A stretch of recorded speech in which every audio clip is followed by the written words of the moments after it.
ఆమెకి ఆంధ్రప్రదేశ్లో వైఎస్ఆర్ కాంగ్రెస్ పార్టీ తరఫున మళ్ళీ ప్రచారం చేస్తారు. జగన్మోహన్ రెడ్డి గారు వెళ్ళి బ్రతిమలాడారు, నువ్వు రా అని చెప్పి ఆమెను ఫోర్స్ చేస్తున్నారు, ఆమె వస్తున్నారు అంటూ పత్రికల్లో కథనాలు వస్తున్నాయి. విజయమ్మ గారు మళ్ళీ వైసీపీలో యాక్టివ్ అయ్యే పరిస్థితి ఉంటుందా? విజయమ్మ గారితో ఫోర్సబుల్గా ఏది ఉండదు.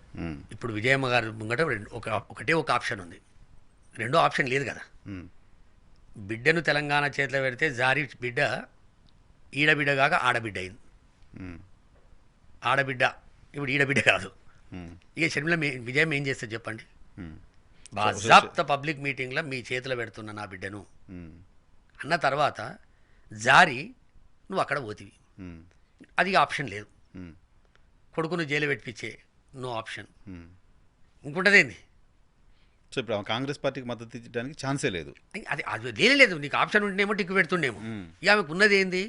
ఆరోగ్యం సాతి ఇచ్చి ఆమె దగ్గర ముఖాల నొప్పులు అవి ఉన్నాయి అమ్మకు. ఈ బాధలలో కొంత మెంటల్ టెన్షన్ ఉంది. అట్లగిట్టేమన్నా ఉంటే ఎక్కడ ఓకుట ఉన్నా ఇంట్లో ఉన్నా మనం అభ్యంతరం లేదు. లేదు నా కొడుకు ఇన్ని సంక్షేమ కార్యక్రమాలు చేసినాక వైనాట్ 175కి నా సహకారం ఉండాలనుకొని ఆమె కూడా అనుకుంటే బయటికి వెళ్తుంది. బయటికి వెళ్ళినా ఆమె ఏమంటుంది? అలా సెకండ్ పాయింట్కే ఉందా బయటికి వెళ్ళడానికి సంబంధించిన అవకాశం ఉందా? ఎందుకు వెళ్ళదు? ఆమెకేమి ఇబ్బంది ఉంది చెప్పు? నువ్వు ఆంధ్రప్రదేశ్ ప్రజలకు ప్లీనరీలో మొట్టమొదటి ప్లీనరీలో కంట తడిపెట్టి రాజశేఖర రెడ్డి గారిని మీరంతా కోల్పోయింది ఒక్కెత్తు అయితే నేను కోల్పోయింది ఒక్కెత్తు, నేను నా కొడుకును మీ చేతిలో పెడుతున్నా కాపాడుకోండి అని చెప్తే ఆ కొడుకు ఇవాళ వైఎస్ఆర్ చేయూత కావచ్చు, వైఎస్ఆర్ హెల్త్ యూనివర్సిటీ కావచ్చు, వైఎస్ఆర్ మీద ఇన్ని సంక్షేమ కార్యక్రమాలు కావచ్చు చేసుకుంటా తల్లి మాటనైతే నిలబెట్టుకుంటా నిబ్బరంగా పోతుండు కదా. ఇక్కడ నువ్వు బిడ్డకు ఒకటి అప్పచెప్పినావు, బిడ్డ జారి కింద పడ్డది, అక్కడ బిడ్డ అయింది. ఆమె ఏం చేయగలుగుతుంది? కొడుకుకే సపోర్ట్ చేయాలి. బిడ్డ అయిపోయింది, బిడ్డతోటి తెగ తెంపులు అన్నట్టే. ఓకే, ఏముంటుంది చెప్పండి ఏ బిడ్డకైనా? అంతే, బిడ్డగా అంటే వేరే పార్టీ కాబట్టి అక్కడ పోయి క్యాంపెయిన్ పార్టీ వేరు. ఇప్పుడు పురంధేశ్వరి గారు ఉన్నారు, భారతీయ జనతా పార్టీ, ఏం సంబంధం ఎవరికొరికి? అంతేగా. ఎన్టీ రామారావును చంద్రబాబు నాయుడు నువ్వు పొడిచినావు అని అంటుంది ఆమె అనట్లేగా.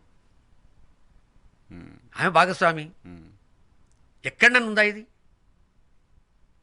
మాధవరావు సింధియా లాంటి వాళ్ళు చేసుకుర్రు, వేరే వేరే పార్టీలు ఉన్నారు. మాధవరావు సింధియారావు ఉంటే విజయరాజ సింధియా గారు ఒక దగ్గర ఉండ్రి. అరే ఎట్లా ఇది?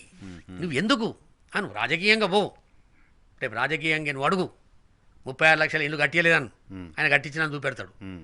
ఆరోగ్య పార్టీ ఎజెండానో లేకపోతే లేదు కదా, ప్రజల ఎజెండా కాకుండా పర్సనల్ ఎజెండా.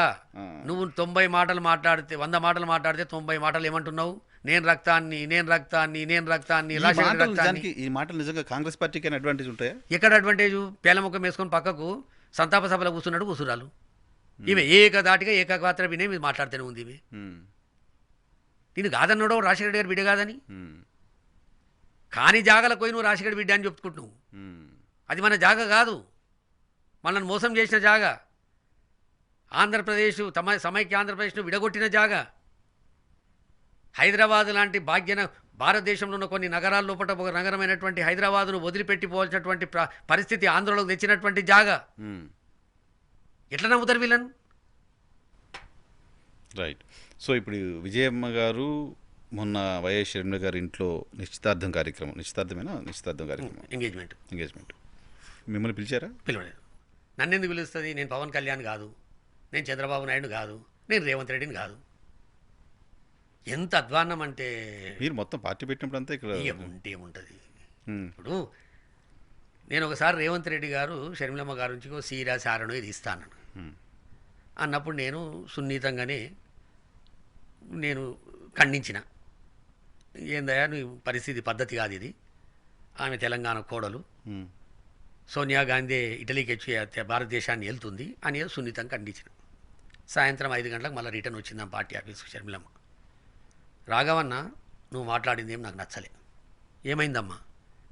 ఉతికి ఆరేయి రేవంత్ రెడ్డిని, మా నాయకురాలు, ఆమె తర్వాత నేనే ముఖ్యాధికార ప్రతినిధి, తెల్లారి మరీ ప్రెస్ పెట్టి ఉతికి ఆరేసిన. ఇప్పుడు రేవంత్ రెడ్డి ఏమో నాకు దుష్మన్, ఈమెనే వైశాలు కప్తుంది, ఆమె కాడిస్తుంది. మరి ఉతికి ఆరేసినోనికి ఎందుకు కాడిస్తుంది? పాటు మీరు కూడా పోయి కాంగ్రెస్ కండవ కప్పుకుంటే మీకు ఇన్విటేషన్ ఉండేది, మీకు రేవంత్ రెడ్డి గారు. నేను చచ్చిపోతే వైఎస్ఆర్ కాంగ్రెస్ పార్టీ జెండా కప్పాలి నా మీద. ఉమ్, నేను ఆ పార్టీ లేకున్నా ఉమ్, కప్పాలి. నేను గట్ల ఉమ్, నిక్కాసైనోన్ని. రాజశేఖర రెడ్డి గారు 2009లో ముఖ్యమంత్రి కావాలి. మహాకూటమి అన్నది ఏర్పడ్డది. హైదరాబాద్ చుట్టుపక్కల అభివృద్ధి కుంటుపడుతుంది. మా హైదరాబాద్ చుట్టుపక్కల సైకిల్ లేనోడు ఇలా బెంజ్ కార్లలో తిరుగుతున్నారు. రాజశేఖర రెడ్డి గారి పుణ్యం. ఆయన రెండోసారి ముఖ్యమంత్రి కావాలని చెప్పి చిలుకూరు బాలాజీ నుంచి తిరుపతికి 16 రోజులల్లా వైవి సుబ్బారెడ్డి గారి దంపతులు జెండా ఊపితే 16.5 రోజుల్లో ఎర్ర టెండకాలం 21 మే స్టార్ట్ చేసి 6 జూన్కు తిరుపతికి పాదయాత్ర చేసినటువంటి నిక్కాసైన రాజశేఖర రెడ్డి గారి మనిషిని నేను. ఆమెతో ఎట్లా కడుగప్పుట చెప్పు నేను. ఉమ్, జగన్మోహన్ రెడ్డి గారు ముఖ్యమంత్రి అయినప్పుడు ఇడుపులపాయ నుంచి తిరుపతికి పాదయాత్ర చేసినటువంటి వ్యక్తిని నేను. రాజశేఖర రెడ్డి గారు చనిపోయిన తర్వాత 2 పుష్కరాలు వస్తే, కృష్ణా పుష్కరాలు, ఆ, గోదావరి పుష్కరాలు వస్తే పిండాలు పెట్టినటువంటి వ్యక్తిని నేను. దీనికి ఈ వెంబడి కాంగ్రెస్కి ఎట్లా పోతాయి చెప్పు. ఉమ్. నా బతుకు ఆ కుటుంబంతో, ఆ వారసంతో.